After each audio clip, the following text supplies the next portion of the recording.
tức là cái răng nó đi, cái hệ thống sinh học nó thay đổi sao mà răng nó đi được, dưới tác động lực đặt vào làm gì mà răng đi như thế nào. Yeah. Okay, so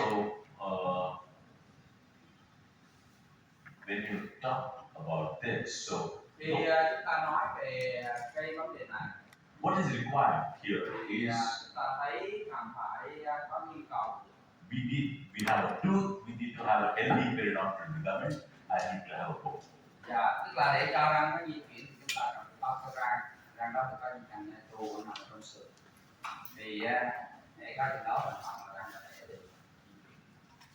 So the tooth movement is actually dependent upon the physiological changes that take place in the supporting structures. Dạ, thì cái sự di chuyển răng về căn bản đó là những cái sự một cái quá trình nó có những sự thay đổi trong các cái bộ phận nằm nở của răng.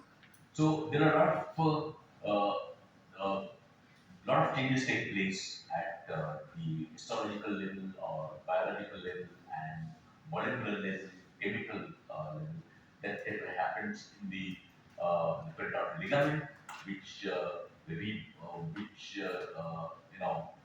also causes the bone to get into remodeling act, and then the bone starts removing the getting dissolved or adding the bone, and that what we call it as a bone turnover. Dạ. Cái mà chúng ta có được là gì? Khi mà có cái sự di chuyển răng đó là cái sự thay đổi về sinh học ở cấp độ tế bào, ở cấp độ phân tử, sự thay đổi trong hóa học ở trong cái bộ xương để nó tạo ra một cái sự thay đổi. Cái chúng ta gọi là cái sự tái cấu trúc của xương hay là cái sự chu chuyển của xương, nó là theo một thì răng nó đi, tức là răng nó đi thì xương nó phải di đổi thì răng nó đi. Yeah. Okay, so when you talk about the orthodontic tooth movement, what happens is we apply force. We don't do anything. We don't inject anything. We don't to bring about the changes. What our only one factor that is in our hand is the force, and that force should act as a stimulant to the tissues of the periodontal. Dạ, thì bây giờ để cho răng di chuyển, chúng ta không có cách nào khác ngoài là cái việc làm. Chúng ta không có tiêm cái gì, không có chích gì vào để cho răng chạy. Cái răng muốn di chuyển thì nó hiện giờ chỉ có một cái tác nhân duy nhất để làm răng di chuyển, đó là lực. Cho nên giờ chưa có ai nghĩ ra cái cách nào khác để làm răng di chuyển ngoài lực. Cho nên tất cả nó phải bắt đầu. Yeah. Okay. So when you apply force onto the tooth, the force is transmitted to the periodontal ligament, and then that will cause some biological electricity, blood flow will be altered, and there will be microfractures, and then that will lead to remodeling changes in the socket. Dạ. Thì khi cái lực đào vào răng cái lực đó nó sẽ truyền vào cái dây chằng nha chua vào xương, nó sẽ gây ra những sự thay đổi trong cái dòng điện sinh học và nó làm thay đổi cái dòng máu chảy, có thể nó làm gây ra những cái tình trạng gọi là viêm đứt gãy và nó sẽ gây ra những cái quá trình sinh học làm cho cái sự thay đổi của răng này. Tại tôi nói đó rồi không nói ba cái dòng vào hút vào đi sốt vào thì đó tới đó là sự đổi của răng này. Okay. I'm sure you must have studied the biology of tooth movement in the undergraduate level. Dạ, thì nghĩ là các anh chị cũng đã học được cái cơ sở sinh học của sự di chuyển răng trong chị nha ở bậc đại học. Yeah. Okay. So then, with that, so this is what required. So our biggest asset as a clinician is the orthodontic force. If the orthodontic force we apply, if it is not stimulant, then it will destroy the tissues. Yeah. So it is very important to have a specific dosage of that force. Thì cái lực là nó tạo ra cái sự di chuyển răng. cái lịch nó đóng vai trò như là một cái tác nhân kích thích mà nó có thể di chuyển răng, nhưng mà với điều kiện là cái liều lượng của cái lịch đó nó ngược lại. Nếu cái liều đó nó quá liều thì nó không còn là di chuyển răng, nhưng mà nó phá hủy tất cả các mô liên quan đến răng. Cho nên cái lịch nó cần thiết để di chuyển răng, như thuốc vậy đó, thuốc mà uống hết bệnh là phải có đúng liều, quá liều là gì là ngồi đó. So when you see one type of movement, like let's understand the different types of. So we understand the different types of tooth movements also. Now, simplest orthodontic tooth movement is the tipping. Tipping is nothing but the when you say tooth is getting tipped, or the tooth is tipped. All right. So I'm here like this. I get tipped. When I move like this, I'm moving completely body. Alright? So it occurs at about center of resistance of the tooth. That's the center of resistance of the tooth, suppose here. And we apply a force here, then around that the tooth will move, there'll be this portion of the root will move on this direction, this portion will move on opposite direction. Dạ, thì một cái dạng mà di chuyển răng đơn giản nhất đó là cây nghiêng răng. Nghiêng răng nó xảy ra một cái sự xoay xung quanh một cái tâm xoay. Tâm xoay nó khoảng chừng ở vị trí của tâm cản. Mà tâm cản của răng á, là theo vậy, là nó 1/3 từ cái chốt răng răng cho đến hết cái răng răng. Đó, chiều dài cái răng răng tính từ chốt xuống 1/3 là tâm cản rồi đó. Nếu như mà răng nó đi theo kiểu mà nghiêng răng thì cái điểm đó là tâm cản cũng là tâm xoay, và khi đó các cái răng các cái mũi tên với cái lịch màu đỏ như vậy thì các cái thành phần ở bên dưới cái tâm cản, tức là cũng là tâm xoay, nó di chuyển như thế này, còn phải bằng đây là cái chốt thì nó đi ngược lại.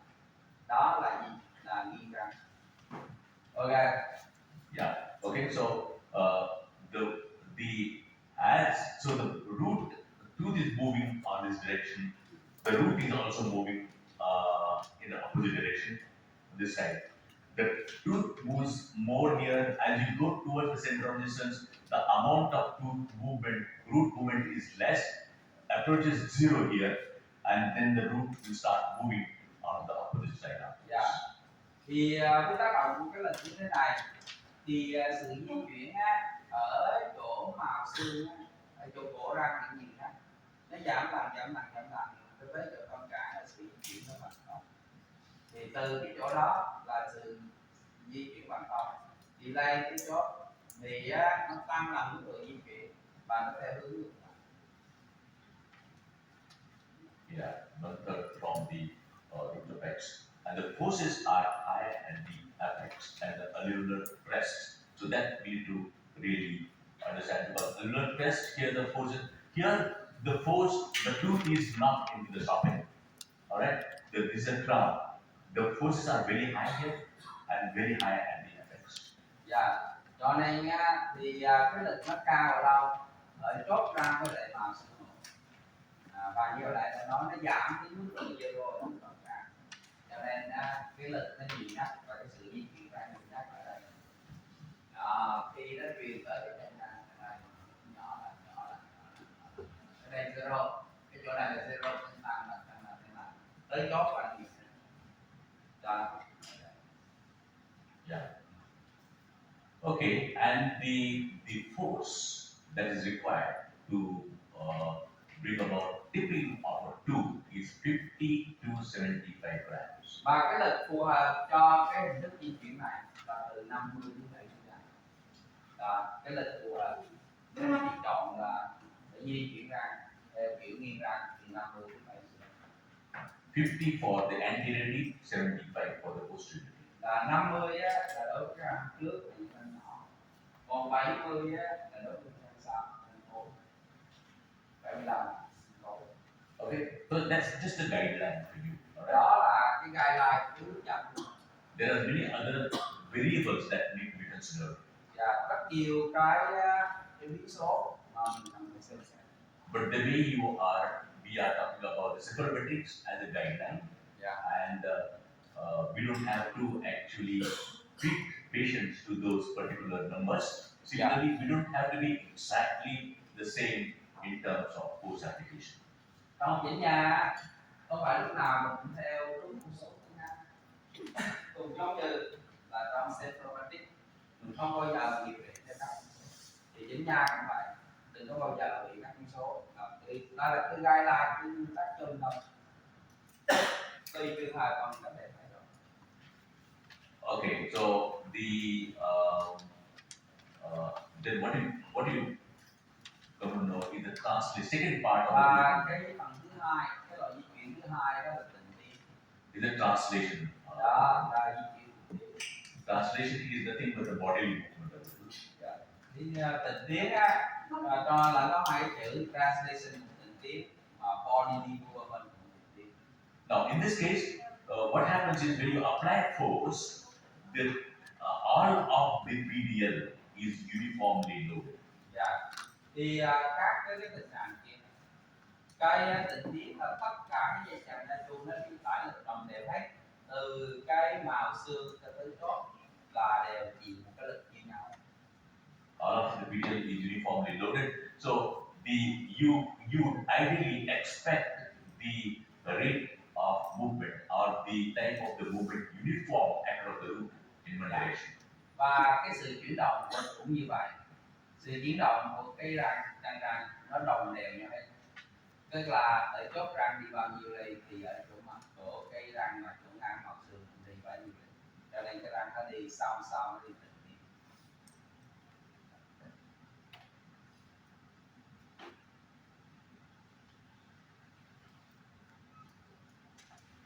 Okay, the force levels are somewhere between 100 to 150 grams. Và cái mức độ lực á, là từ 100 đến 150 gram. So remember that the forces required for tipping movement is 50 to 75 grams. Here it's 100 to 150, double the amount of force. Cho nên nhớ rằng là nghiêng răng là 70 đến 75, còn tình tiết là 100 đến 150, có nghĩa là gấp đôi. Yeah, double the amount of force. So when you apply force, equal amount of reactive force is transmitted onto the anchorage tip as well. So you need to think in terms of anchorage also. Và khi mà chúng ta định tiến cần phải lực có lớn như vậy, cho nên định tiến yêu cầu mình cần phải có một cái chuẩn bị neo tốt để mình thực hiện. Mình muốn di chuyển cái răng này định tiến thì phải dùng cái lực như thế, và cái phản lực mà cái nhóm răng sau mà nếu như nó muốn là làm neo để kéo này nó phải nhiều. Cho nên đối với tình tiết mình phải lo cái neo chặn nhiều hơn là mình định là di chuyển răng nghiêng. Nghiêng ra chỉ cần 70 75 cũng đây bằng gấp đôi. Cái lực cần thiết để gấp đôi. Yeah. But the translation is pure bodily movement with no rotational component involved. Tình tiến là một sự di chuyển là hoàn toàn đơn thuần không có xoay. Còn tiếp pin là dạng nó xoay quanh tâm xoay. Tịnh tiến không có cái tâm xoay theo đúng cái nghĩa. Tâm xoay của tịnh tiến là nằm ở vô cực. Mình nói thì người toán học nó nằm ở vô cực. Yeah.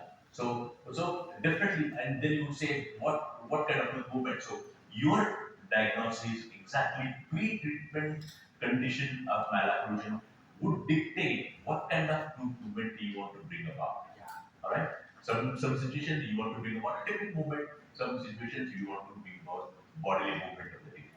Vậy là chọn cái lối di chuyển răng nào để áp dụng cho một cái trường hợp cụ thể. Cái đó nó tùy thuộc vào cái chẩn đoán. Khi mà chúng ta chẩn đoán xong, ta biết chúng ta cần phải di chuyển lấy các điều trị cần phải di chuyển như thế nào. Thì có trường hợp mình cần phải di chuyển nghiêng, nhưng có trường hợp mình phải di chuyển tịnh tiến. Có trường hợp là phải nghiêng xong rồi tịnh tiến. Cái gì đó là cho nên tùy trường hợp. Cho nên cái chọn cái nào là nó cái hình thức di chuyển cái nào tùy theo ca, tùy theo chẩn đoán. So then, so the rotation of the second movement, third movement is the rotation of the foot. Dạ, thì là chúng ta có cái sự di chuyển thứ ba, đó là sự xoay. So rotation, to rotate the tooth, you definitely require higher amount of force. Dạ. Thì chúng ta có cái sự mà xoay. Sự xoay này nó đòi phải có một cái lực cao. Theo lý thuyết là mình phải có, phải cần có cái lực cao. Có thể xoay cái răng bằng cái trục dài của nó xoay vào. See, all these movements, on the pressure side, the periodontal ligament gets compressed, all right, and on the opposite side, it gets stretched. So on the compression side, there is a osteoclastic activity in place, and the tension side, there is a osteoblastic activity in place. Yeah. Cho nên khi chúng ta xoay thì nó tạo được có cái vùng ép, vùng vây nó là bị ép, vùng vây bị căng. Cả cái vùng đó nó diễn ra toàn bộ cái răng, cho nên cái lý thuyết của mình thấy là càng một lực lớn. Lý thuyết càng một lực lớn mới có thể làm xoay răng. Yeah. So, and the osteoclastic activity means resorption of the bone. Osteoblastic will be deposition of the bone. Yeah. Và trong cái vấn đề mà mình di chuyển răng đó, thì chúng ta thấy có cái hủy cốt bào, nó có nhiệm vụ là hủy xương để tạo cái khoảng trống cho răng tươi. Còn tạo cốt bào là nó sẽ đánh xương. Yeah. Okay. So that's the in rotation part. Then the mild tipping occurs also in rotation, and excessive compression of the periodontal ligament also takes place. Sự xoay nhưng mà trong thực tế không có cái sự xoay nào là sự xoay thuần túy. Nó luôn luôn có sự nghiêng nhẹ trong quá trình nó xoay. Đó, cho nên nó sẽ có cái sự ép quá mức của dây chằng. Cho nên mình không thể nào mình có được sự xoay thuần túy. Xoay mà không nghiêng không có. Thường xoay nó có nghiêng. Cho nên cái điểm này nó sẽ làm cho cái lý luận mà lại mang tính lý thuyết của mình không được. Yeah. Yeah. So that's the rotational part, and Đây then là cái phần xoay. forces somewhere between 50 to 100 grams are required. Cho nên vì lúc nào cũng có cái nghiêng, cho nên thường thường cái sự xoay là hai tính để làm di chuyển nghiêng. Cho nên cái lực của sự xoay đó là từ 50 gram đến 100 gram. Tức là nó cũng đồng đẳng với cái sự chuyển phiên. Anh chị nói chưa?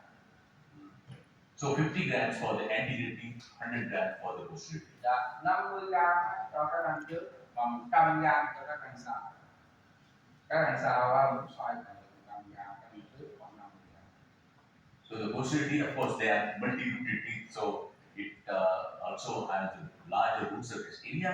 Dạ. Then it needs little more force. Cho nên chúng ta cần phải thấy những cái răng mà răng cửa bên phải cần kỹ thuật vì nó nhỏ, còn mấy cái răng cửa giữa thì to hơn.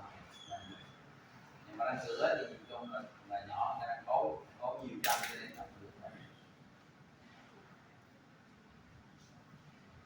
Okay, then we talk about the next type of tooth movement. Và chúng ta sẽ nói tiếp một cái loại di chuyển nữa. It is an extrusion of a tooth. Đó là sự trầu của răng. So tipping, translation of body movement, rotations. Then we have the extrusion. That the tooth is a vertical movement. That's the socket, and the tooth has to move vertically here downwards. Upper tooth, lower tooth will move vertically upwards. That's the extrusion movement. Dạ, thì ở đây chúng ta có cái sự trồi răng là sự di chuyển đến và cái răng nó giống như được kéo ra ngoài cái xương một. Đó là cái hiện tượng mà gọi là trồi răng. Okay. For the extrusion, we need a force value of approximately 50 grams. Dạ. Thì để có sự trồi răng chúng ta cần phải lực tiếp thôi 50 gram để tạo ra cái sự căng trong cái trạng nhịp luôn của các răng. Cho nên chúng ta cần phải có cái lực để làm kéo căng. So what happens is when you have the tooth and then we have the attachment here, you need to apply force. Chúng ta cần phải đặt một cái lực ở đây. Ideally speaking, when you have the socket here, okay, if you apply the force vertically straight like this, then tooth extrude, but the root also moves on this direction. Alright? So because the direction of the socket is this way, so the tooth actually needs to be extruded like this. Dạ. Chỗ này nha thì khi chúng ta sẽ có cái lực thì cái lực đó nó sẽ kéo trồi các răng xuống.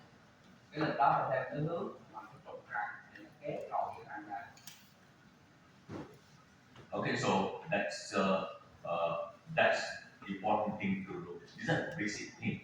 Đó là những cái rất căn bản của sự very important, and sometimes even experienced clinicians even don't know. Sometimes I have seen we are extruding the tooth and it takes longer time. It's not extruding the tooth.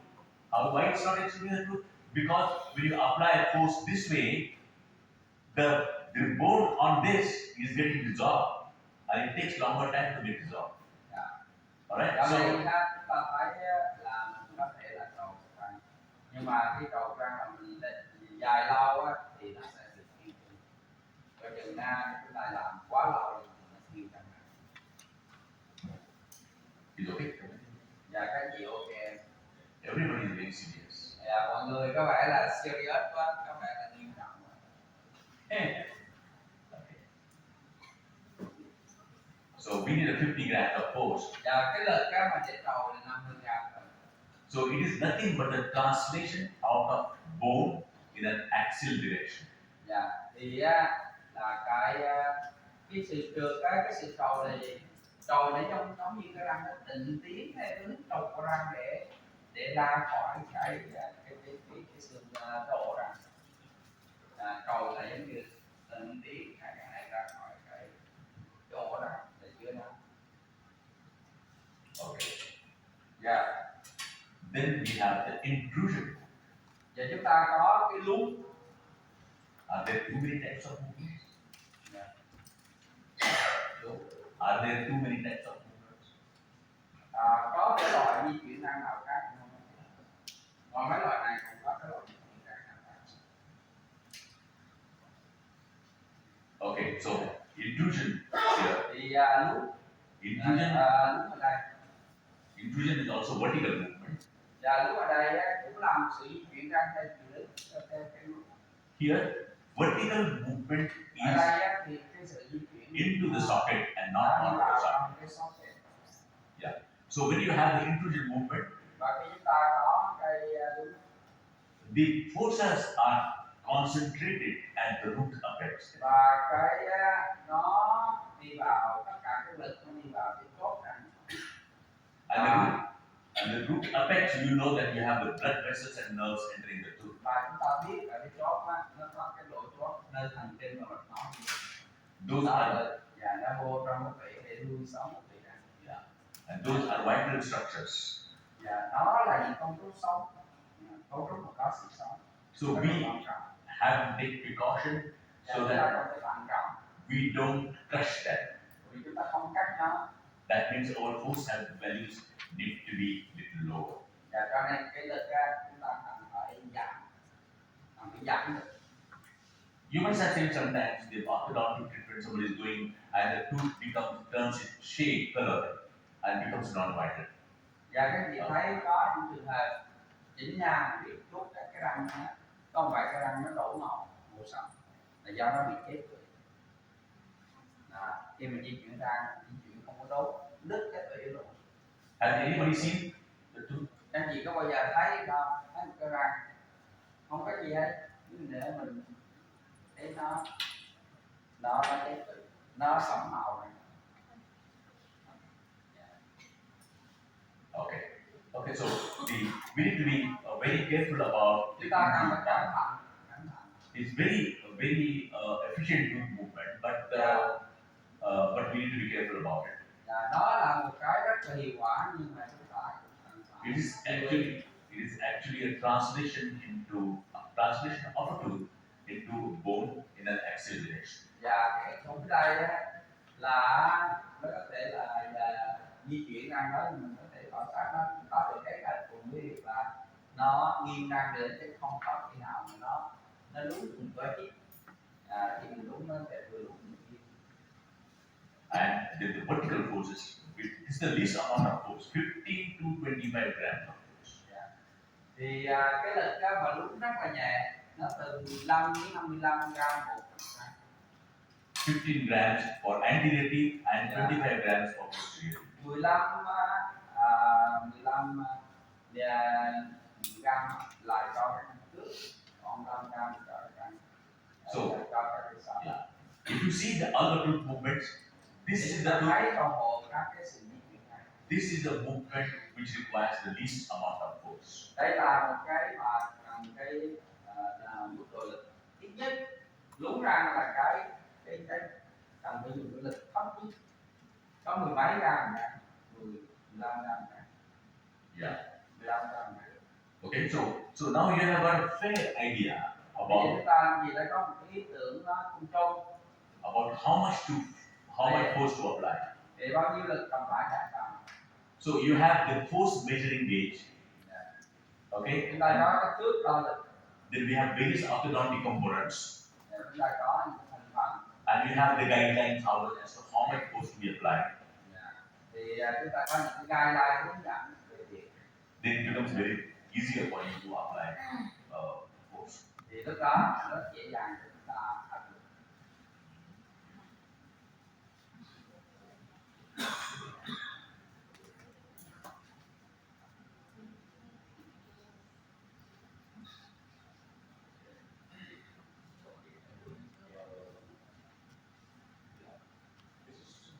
This is part of the presentation. In fact, I would say the remaining part I think we will take after the break, coffee break. Dạ, đoạn này nha, đó là cái phần đầu tiên của bài cơ sở sinh học của sự chuyển răng. Phần kế tiếp của chúng ta là những